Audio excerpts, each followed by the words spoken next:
Amém?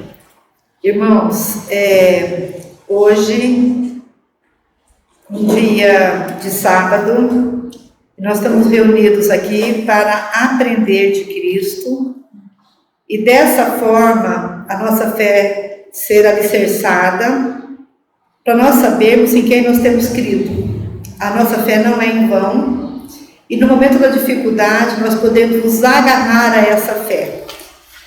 Então vamos conhecer o Jesus que foi citado no Antigo Testamento. Jesus aparece frequentemente no Antigo Testamento, nem sempre com o nome de Jesus, como nós vemos no Novo Testamento, mas ele está lá mesmo assim. O tema de toda a Bíblia é Jesus Cristo. Nele, em Jesus, foram criadas todas as coisas. João 1, de 1 a 3.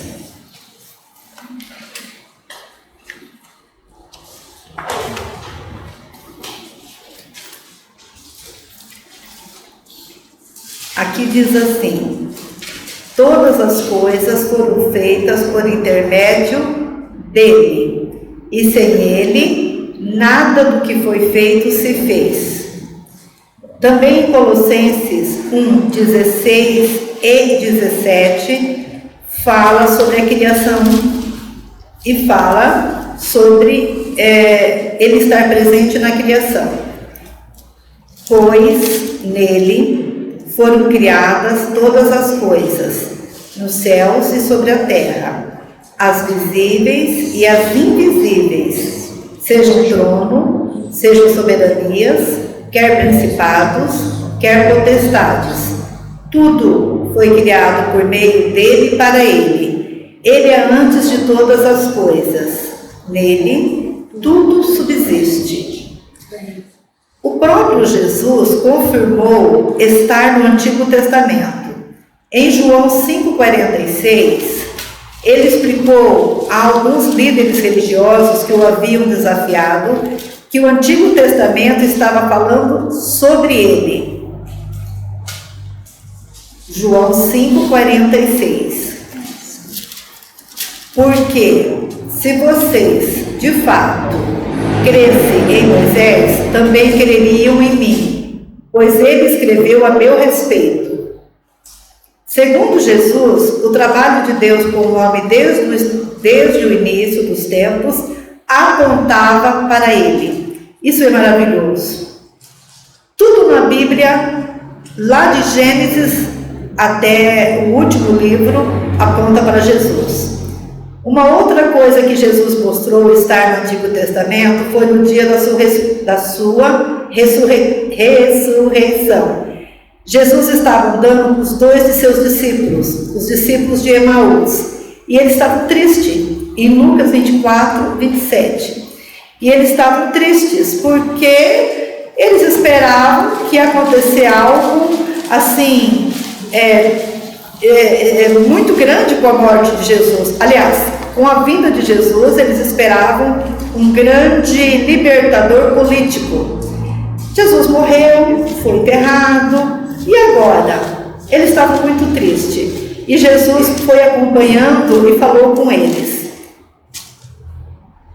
Lucas 24, 27. E começando por Moisés e todos os profetas, explicou-lhes o que constava a respeito dele em todas as Escrituras. Mais cedo, antes da sua crucificação, Jesus havia apontado para Isaías 53, 12 e dito, lá em Lucas 22, 37. Lucas 22, 37.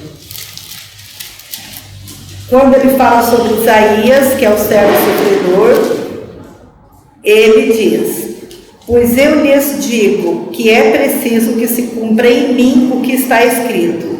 Ele foi contado com os malfeitores, pois o que a mim se refere está sendo cumprido. Então nós vemos aqui que ele mesmo falou que toda a Escritura falava dele. Então vamos agora começar a caminhar de Gênesis. Logo nos primeiros capítulos de Gênesis, após a queda do homem, encontramos a promessa sobre aquele que esmagaria a serpente. Gênesis 3:15.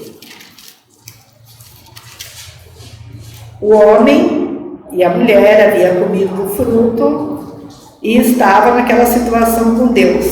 Deus chamou eles, conversando com eles, e Deus diz: porém inimizade entre ti e a mulher, entre a tua descendência e o seu descendente. Aqui está o que denomina o proto-evangelho, isto é, a primeira referência feita ao necessário Redentor, capaz de efetuar a purificação pelo pecado, bem como pagar a horrenda pena que este acarreta. Ainda no versículo 3 de Gênesis, no verso 21, diz o seguinte: fez o Senhor Deus vestimenta de pele para Adão e sua mulher e os vestiu. No verso 7, Adão e Eva tentaram se cobrir com uma folha. Gente, quanto tempo eles achavam que ia durar aquela folha? Ai, nós fazendo, tão ineficaz, tão nada. E aí Deus faz a vestimenta de pele. Só que para ver essa vestimenta de pele, teve que haver um animal morto para tirar a pele. E aqui já está falando de Cristo também. A provisão de Deus, fazendo-lhes vestimenta de peles, é o primeiro vestígio da exigência divina de uma vítima sacrificial, que ofereça uma cobertura, a propiciação, capaz de promover a reconciliação.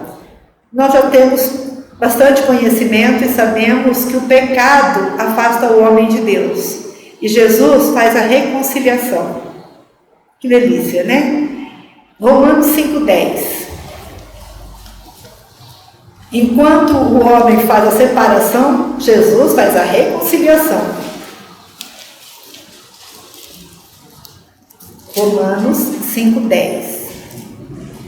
Porque se nós, quando inimigos, fomos reconciliados com Deus, mediante a morte do seu Filho, muito mais, estando já reconciliados, seremos salvos pela sua vida.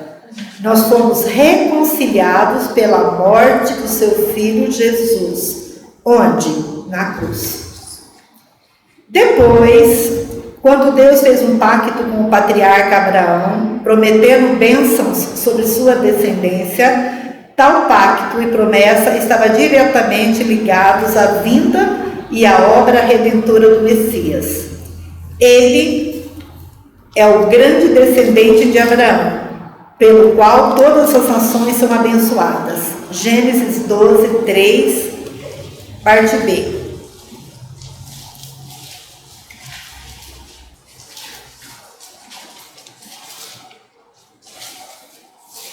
Gênesis 12:3. Em ti serão benditas todas as famílias da terra. Deus está prometendo neste texto que o Messias, o Senhor Jesus Cristo, haveria de descender ou nascer da família de Abraão. Ele diz isso também em 18, 22, 18. Mas vamos para Gálatas 3, 16 a 18.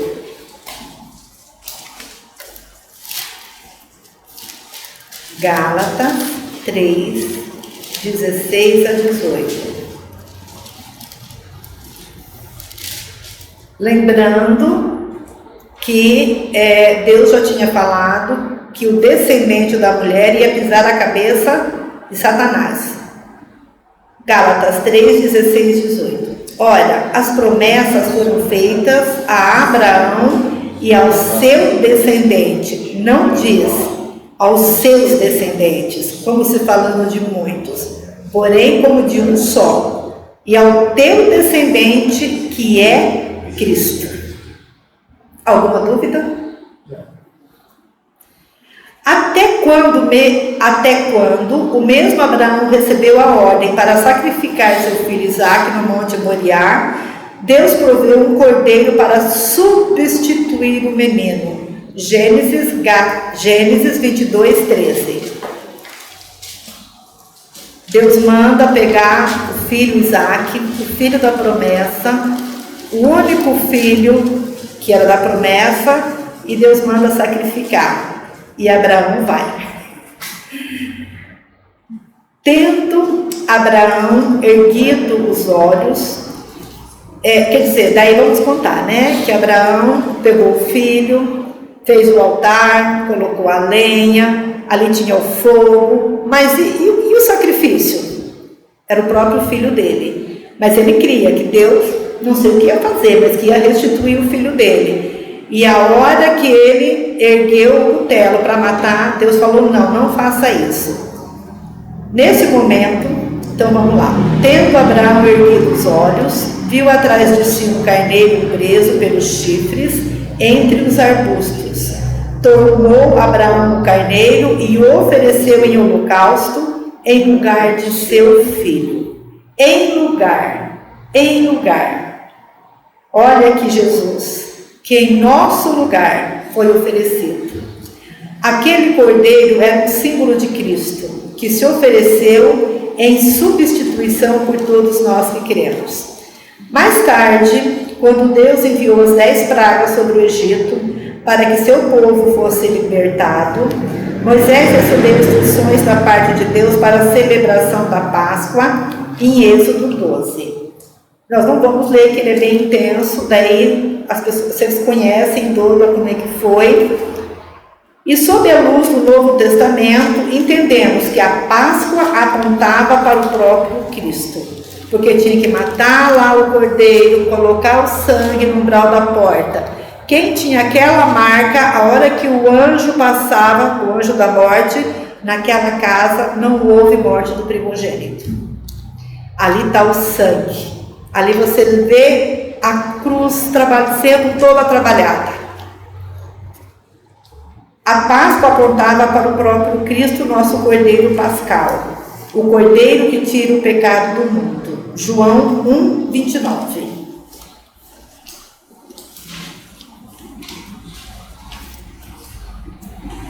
João Batista estava batizando e quando ele viu Jesus, fazer que nem o pastor Mário, ele não falou assim, eu acho que ele deve ter dado um grito tão João 1, 29.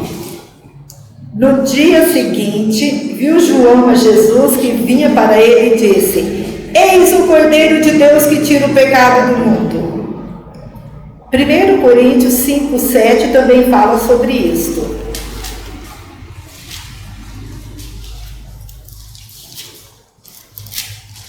Primeiro Coríntios 5, 7. Lançai fora o velho fermento, para que sejais novas massas, como sois de fato sem fermento.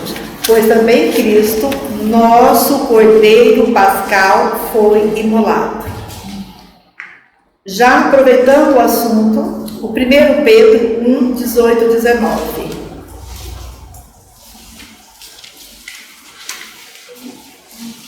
1 Pedro 1, 18, 19. Sabendo que não foi mediante coisas corruptíveis como prata e ouro que fostes regenerados do vosso fútil procedimento que vossos pais vos legaram, mas pelo precioso sangue, como de cordeiro, sem defeito e sem mácula, o sangue de Cristo. O profeta Jeremias fala de uma nova aliança. Jeremias 31, 31. E olha, até vocês acharem, a gente poderia falar muito mais, que a gente acabou pulando. Ali, Moisés no deserto, Jesus ali era a rocha, a serpente de bronze, a nuvem, todo o tabernáculo fala de Cristo, que assim, seria muito longo para citar tudo isso.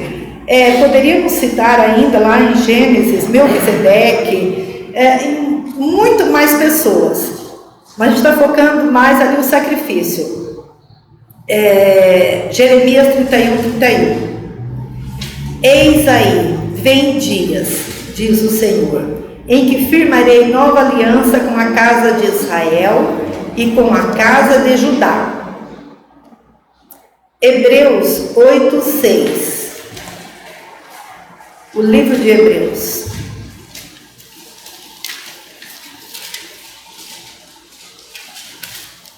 Hebreus 8:6. Agora, com efeito, obteve Jesus ministério tanto mais excelente, quanto ele também mediador de superior aliança, instituído com base em superiores promessas.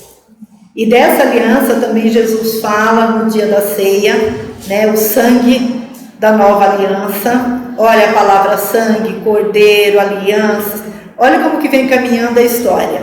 Esse Deus é maravilhoso, ele é progressivo, ele é um pedagogo, ele vai fazendo assim, aos poucos, e vai crescendo, e vai formando, e vai acrescentando, e vai incorporando, até chegar onde precisa.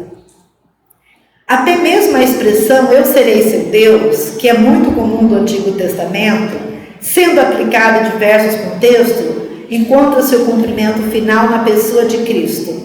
Jeremias 31:33.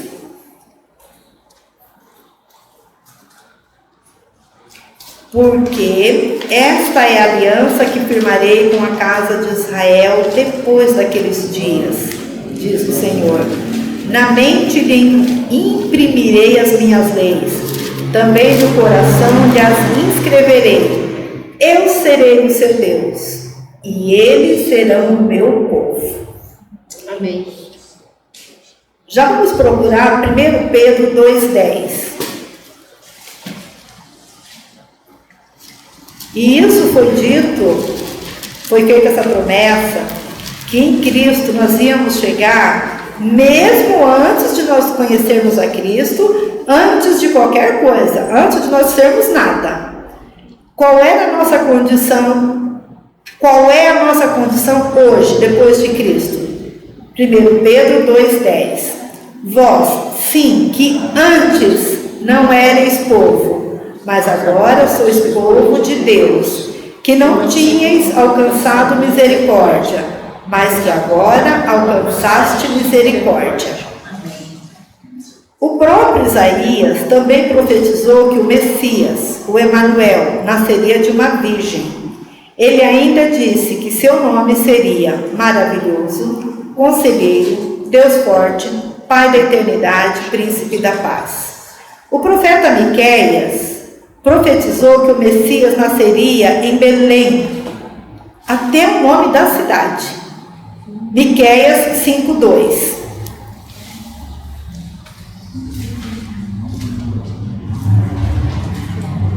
É tanto detalhe, e isso nós estamos falando de coisas de 600 anos antes de Cristo nascer, ou de Davi, quando falou 1000 anos antes de Jesus nascer, quando escreveu o Salmo 22, que foi 1000 anos antes de Jesus nascer, o Salmo 69, que nós lemos hoje, já falava da cruz de Cristo, assim com detalhes. Miqueias 5:20.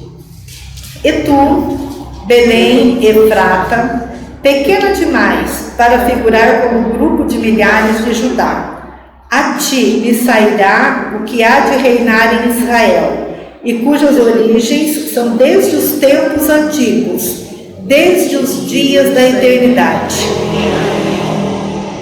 Mateus, o Evangelho de Mateus, capítulo 2, verso 1.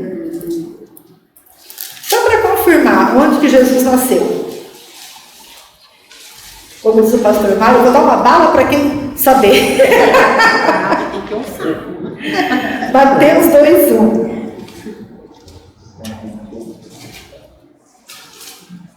Tendo Jesus nascido em Belém da Judéia. Até mesmo o templo, que recebe grande destaque no Antigo Testamento por ser o local onde a presença de Deus se revelava de maneira especial, é uma figura que aponta para Cristo e a sua igreja, visto que ele é o templo final. João 2, 21, 22.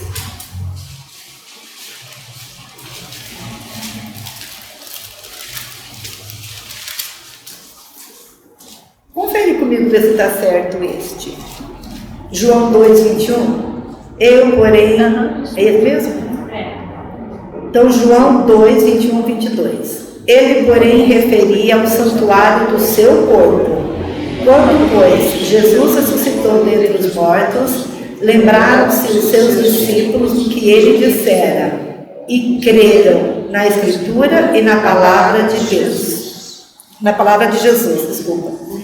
Também o profeta Daniel teve uma visão em que viu um homem como filho do homem, o qual recebeu todo o domínio e poder para reinar para sempre. Daniel 7, 13.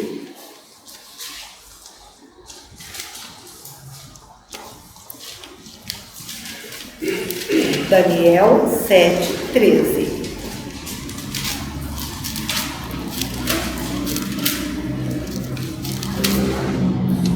Eu estava olhando nas minhas visões da noite, e eis que vinha como as nuvens do céu, um como filho do homem, e dirigiu-se ao ancião de dias e o fizeram chegar até ele.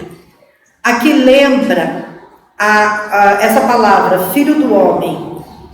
Esta palavra, filho do homem, é a principal autodesignação de Jesus no Novo Testamento. Ele gostava muito desse termo.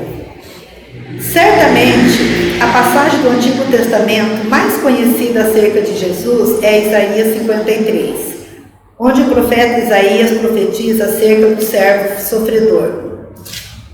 Vamos lá, né, dar uma repassada no 53, apesar de ser tão conhecido.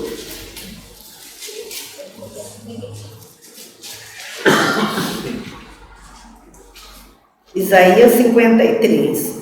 No verso 3, diz que ele foi desprezado, rejeitado. Verso 4, tomou-se sobre si as nossas enfermidades. Verso 5, transpassado e moído. Ainda no verso 5, o castigo que nos traz a paz estava sobre ele.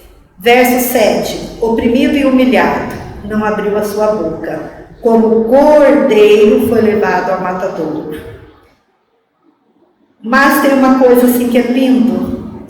Verso 11. Ele verá o fruto do seu penoso trabalho. Não, ele verá o fruto do penoso trabalho de sua alma e ficará satisfeito. Cada pessoa que se converte a Jesus Cristo é mais um resultado da sua obra expiatória. Essas são apenas uma das tantas outras citações. O Antigo Testamento, do começo ao fim, testificam da pessoa de Cristo e sua obra redentora na cruz.